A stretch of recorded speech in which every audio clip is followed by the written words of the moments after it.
Don't sleep on the ROW. Social still isn't social anymore, and those tokens ain't free.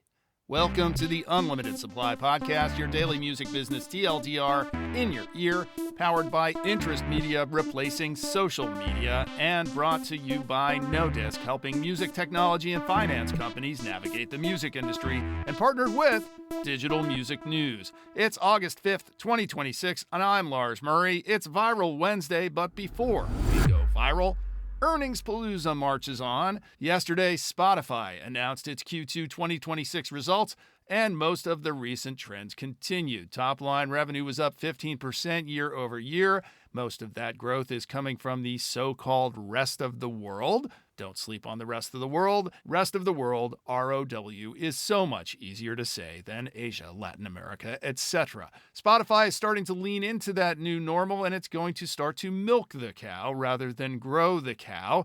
So the earnings call had a big focus on products, which these days means AI, which presumably the platform will be able to extract more revenue from. More AI, though, also means more costs. You see, those tokens ain't free. Every time you do an AI search, the token clicks on the meter, but we don't really see that because we are in the early Uber stage of AI, where platforms are subsidizing growth with artificially low costs to consumers. So those costs are going to go up, but over time they will come down, and in fact fairly drastically, but they are not reflected in most consumer AI products yet. Spotify announced that it had added Merlin to its array of licensed partners for AI-generated remixes, which have not launched yet. The other trend that stayed constant was Spotify's challenges selling advertising, although, AI again was starting to help out there too. Dylan Smith had all the details over at Digital Music News, and another Earnings Palooza tip of the cap to Ross Walthall over at Cleveland Research for his timely Cliff Notes, which Ross also supplied on Reservoir Media.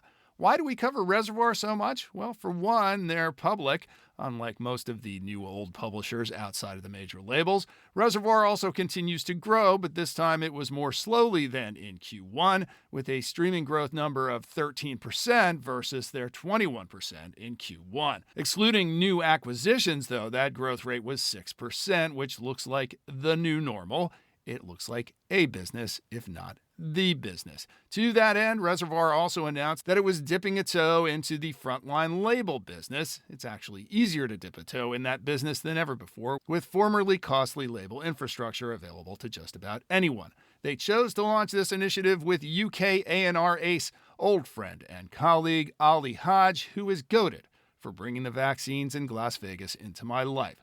Seems like a pretty good way to deploy some of that publishing capital. Go get 'em, Ollie. All right, let's get viral. It's not just earnings season for music companies. It's also earnings season for social companies. And on the large side, Meta had their earnings call. We're not going to go too deep into that, other than to say that if recorded music and publishing are a business with growth between 6 and 15% in general, Meta is the business. It grew year over year at a muscular 28%. Of course, one way Meta is like the music industry is that a lot of those profits are being spent on, AI. Even if you own the AI platform itself, there's a lot of expense associated with it. Energy, data centers, water, etc.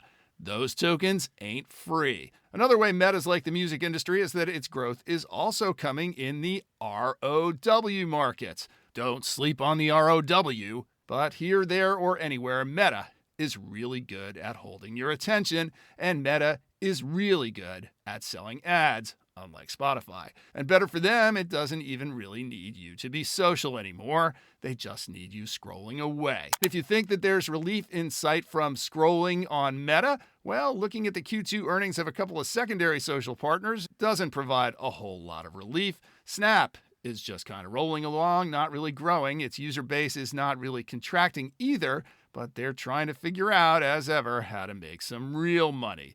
Yes, and there's a theme here again. Their biggest growth came in, the rest of the world. India, where it 10x'd its ad revenue. Don't sleep on the ROW. And if Snap won't save us from Meta, maybe Reddit will. Well, probably not. Reddit is my favorite platform. It's the most human of them all. It appeals to my 90s nostalgia for the Usenet, and it did report a lot of growth, but that growth wasn't really sticky user growth.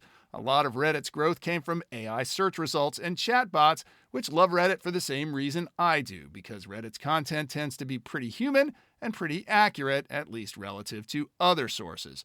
Reddit reported a promising 18% jump in daily active users. Unfortunately, this humanity and accuracy hasn't led to a lot of sticky user growth.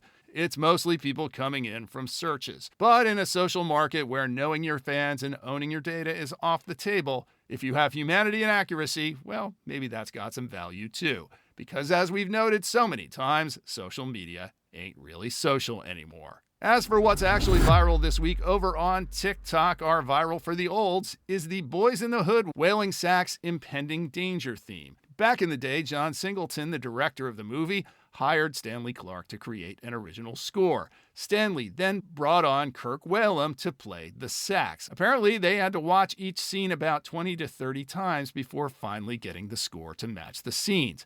Fast forward 35 years, and you have viral gold. Over on the Insta, Ian McConnell's You Never Take Me to Bangladesh is still going on. It's driving an escalating demands meme starting sincere, ending unhinged, and it's been growing for a few weeks now. And Olivia Rodrigo has two trends going right now. You plus me equals less than 3 has a then and now tribute carousel trend set to her I know everybody changes, but I hope that we don't lyric from the song. And another lyric, Spark in the Dark from the Stupid song, is driving another nostalgic format. Our viral correspondent Lydia Valentino is with us this week. What do you got, Lydia? Hey Lars, we're circling back on a previous entry. I had suspected that Rubber's the synth pop cut by Phoenix Flexen and Perps on the Beat, which has since reached number 58 on the Hot 100, of being AI generated.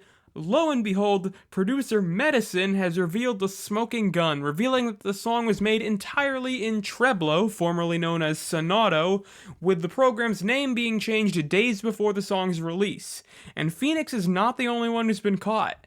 Tyga, who, like Phoenix Flexen, is also signed to Empire, released the similarly 80s-esque project Starface last week, and when Medicine tested if that was AI, it came back positive.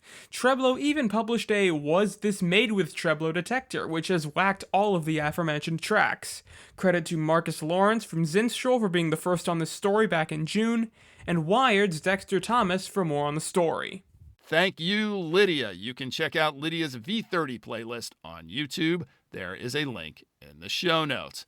And that's another Viral Wednesday. Support for Unlimited Supply is provided by you, our listeners. Sign up for a full year of support of us, and you'll get a full year's membership at a 20% discount. You'll also get the Unlimited Supply Merit Badge trucker hat, which is adorning the heads of stylish and sophisticated music industry insiders everywhere. It's all available at our online store, and there's a link in the show notes. If you like what you hear, go buy a hat, or at least please hit the follow button wherever you get your pods. I live for your praise and encouragement in person, but it helps a lot more if you drop us a rating and or a review on Apple Podcasts, YouTube, or Spotify, and tell a friend or three, or even better yet, follow us on Substack now. Links are in the show notes, but you can also visit unlimitedsupplypod.com to sign up for our newsletter, to tell us what you think about the show, to suggest feature ideas, to feed us info, to feed us lunch, to call us out on our dubious assertions, and to tell us what we're missing out on. I'm Lars Murray, and remember, in this business, no conflict means no interest.